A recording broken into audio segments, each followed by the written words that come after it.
Muy bien. Lisi, ¿cómo estás? Buenos días.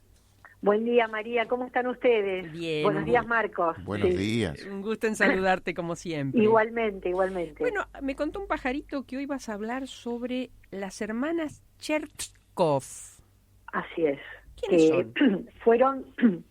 Las hermanas Cherkov fueron 3 mujeres rusas, inmigrantes, para que nos entendamos y para ubicarlas Sí. en el contexto donde llegan a la Argentina. La Argentina tuvo, desde finales del siglo XIX, los años 60, 70, una gran política de Estado que es la inmigración. La Argentina necesitaba brazos. En todas las embajadas argentinas en el exterior había una oficina de propaganda invitando y alentando a llegar a la Argentina. Europa pasaba una de las tantas crisis del capitalismo, había hambre. Es la historia y es el origen de casi todos nosotros. Claro. Llegaron españoles, italianos, eslavos, judíos, en mayor proporción europeos del norte, alemanes, ingleses, de los países escandinavos. Bueno, estas mujeres, la colonización judía, la inmigración judía, no estoy haciendo un juicio de valor, voy a decir las características de cada uno. Muchos vinieron, sobre todo españoles e italianos, corridos por el hambre y la pobreza. La inmigración judía tuvo otra característica, sobre todo los rusos. Vinieron gentes de clase media, empujados por conflictos políticos. Muchos eran gente que tenían una mediana situación económica, formados desde el punto de vista intelectual, y estas 3 mujeres, las hermanas Cherkov, eran maestras. Vienen porque en el Imperio Zarista, estamos hablando antes de la Revolución de Octubre, antes de 1917, los judíos eran perseguidos y empujados a los pogroms, a los guetos donde se los discriminaba totalmente. Las hermanas Cherkov fueron Fenia, que es la más importante, Adela y Mariana. La relación del Estado argentino que se conforma con Roca en 1880 con los inmigrantes no fue fácil, no es romántica la historia de la inmigración. Hubo tensiones muy grandes. Hay entre las primeras oleadas inmigratorias. Sí, María, ¿me dijiste algo? No, te estoy escuchando. Perfecto. Las primeras oleadas inmigratorias, que son finales del siglo XIX hasta principios del siglo XX, en el primer censo entran casi 6 millones de inmigrantes. Esto provoca un impacto enorme, porque la Argentina necesitaba brazos, pero tampoco estaba vacía. Hay una tensión y un choque entre el orden establecido, que había alentado la inmigración, y estos nuevos argentinos que van a ser productos de la inmigración gaucho-gringa. Va a haber, a principios del siglo XX, ya nuevos actores sociales, nuevos argentinos, hijos y nietos de inmigrantes que van a reclamar un lugar en el espectro político y económico. Esta es la situación del escenario nacional, el contexto nacional. Fenia era maestra, llega a la Argentina, era una miembro de una familia judía acomodada. En 1887, en Odessa, en su ciudad natal, con apenas 18 años, inicia una gran militancia clandestina. Fue educadora, militante feminista. Tiene un primer matrimonio con un poeta ruso. Luego de enviudar en 1894, todavía en Europa y viviendo en Italia, decide emigrar a la Argentina. Tiene una hija con este poeta ruso. Se instala en la colonia Santa Clara, en Entre Ríos, una de las tantas colonias agrícolas que la Asociación de Colonización Judía había firmado un convenio con el general Roca en su segundo gobierno. ¿Y qué hacía esta institución? Entregaba una chacra a cada familia. El padre y la madre de Fenia ya estaban instalados en Argentina. Lo primero que hizo cuando arriba a la colonia Clara, funda una biblioteca en su propia casa. Trabajó como traductora porque hablaba varios idiomas y dictó clases de ruso y castellano que fue aprendiendo a medida que le enseñaba. Entre 1897 y 1898 vuelve a Europa, estudia en la Sorbona, está 2 años fuera del país y de vuelta de su periplo europeo se instala en Buenos Aires y se aloja transitoriamente en la casa de Enrique Wickman, otro emigrado ruso judío. A través de él, Feña ingresa en lo que es el universo del socialismo porteño en pleno proceso de formación. Ahí conoce al cirujano y dirigente socialista Nicolás Repetto, con quien se casa en 1901. Nicolás Repetto se convierte en un segundo padre para su hija Victoria. En 1902, junto a sus hermanas Adela y Mariana y otras más, fundan el Centro Socialista Femenino de Buenos Aires. En 1902. Dicho centro promueve campañas a favor del voto femenino, de la igualdad de derechos civiles entre hombres y mujeres, la no discriminación de los hijos naturales, el divorcio, y promueve, por ejemplo, la Casa del Canillita, un espacio donde podían alimentarse y descansar los niños que vendían diarios en la calle. Tuvo una obsesión que era el trabajo de las mujeres y los niños. Hay una frase de ella que me conmovió, que dice: hay que darle infancia a los niños proletarios. Que te sorprende, porque ¿cómo un niño no va a tener infancia? Bueno, no, les cuento que los niños proletarios no tenían infancia porque trabajaban. Cualquier parecido con esta realidad no es pura ficción. Exactamente. Es un poco porque esto nos hace retroceder a lo que fue la Argentina a principios del siglo XX. Esta Argentina aluvional, llena de inmigrantes que buscaban un lugar.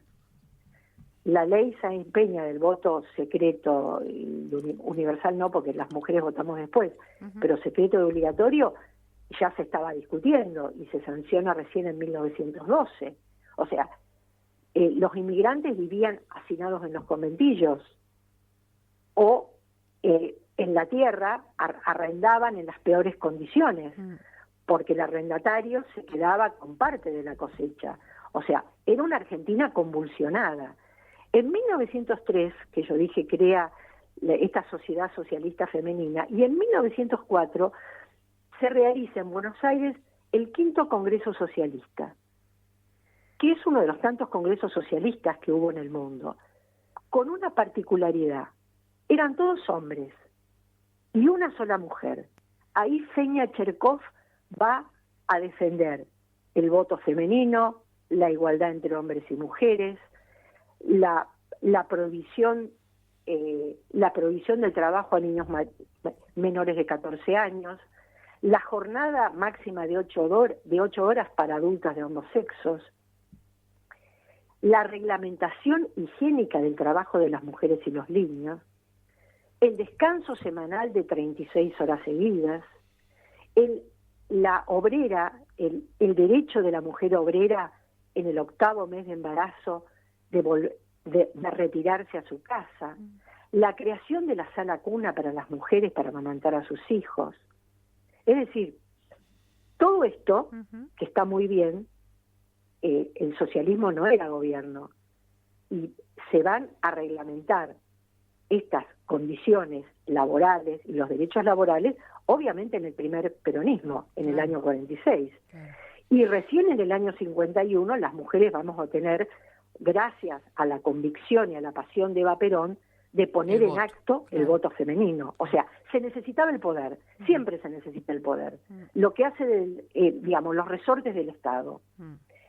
Bueno, a mí me fascinó esta mujer formidable. Fíjate vos que en el año 1918 su hija se enferma de tuberculosis y ella se va a vivir 2 años a Tío Pugio, en Córdoba, para recuperarla. Y lo primero que hace cuando llega a Córdoba, funda otra biblioteca. Y te iba a decir, funda una biblioteca, claro.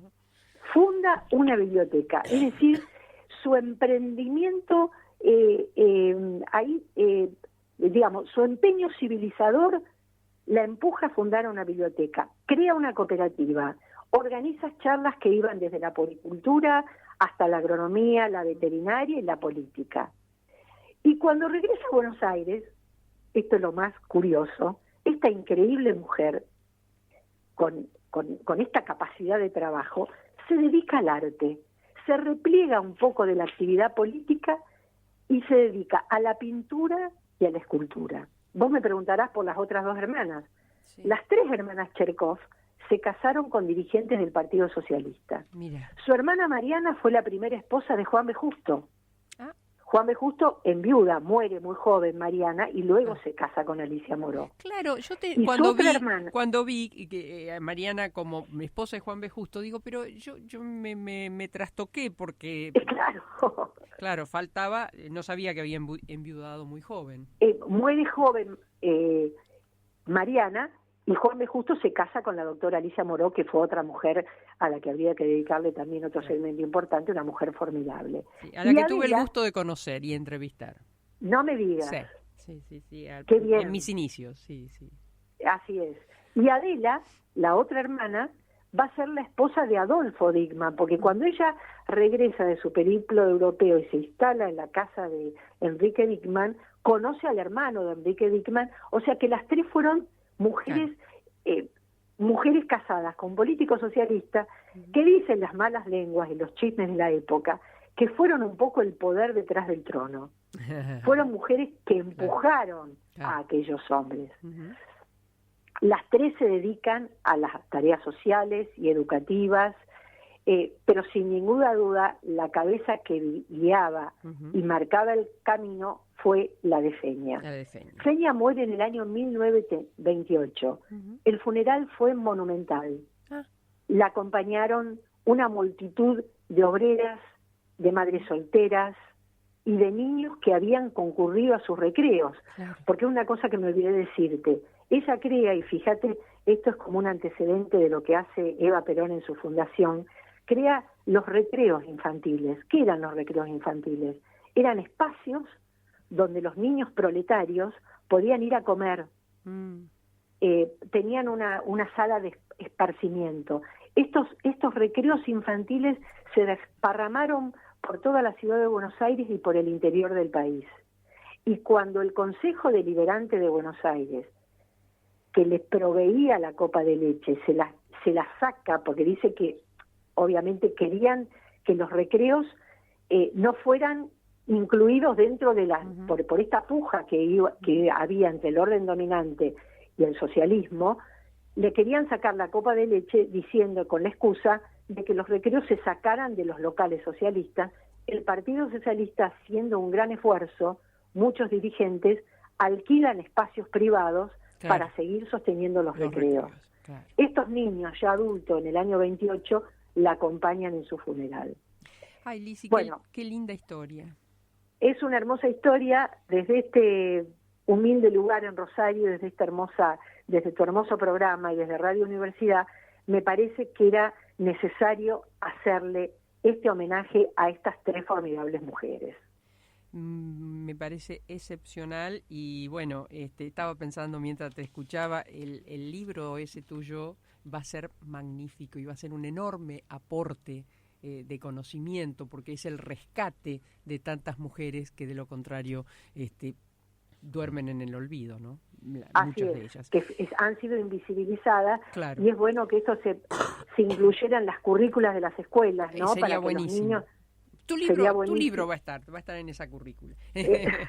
Gracias, Lisi, un beso enorme. Igualmente para vos, buen fin de semana. La profesora Lisi Rodenas, con el micro que se nos ocurrió, pero que ella lleva a la perfección adelante, que es Argentinas que hicieron historia. Y vaya, sí, si no la hicieron, ¿Cómo se llama el todavía libro? no tiene nombre. ¿El nuevo o el anterior? Porque acá pregunta un... El anterior se llama Yo soy Artigas, que es buenísimo, es fácil lectura, puntilloso, con vuelo literario. Y el que va a venir es sobre la vida de las mujeres, ¿no? En Argentina. En Rosario, seguimos invirtiendo en una ciudad más limpia y ordenada. Estamos incorporando 3.384 nuevos contenedores y 34 camiones para mejorar el sistema de recolección y la limpieza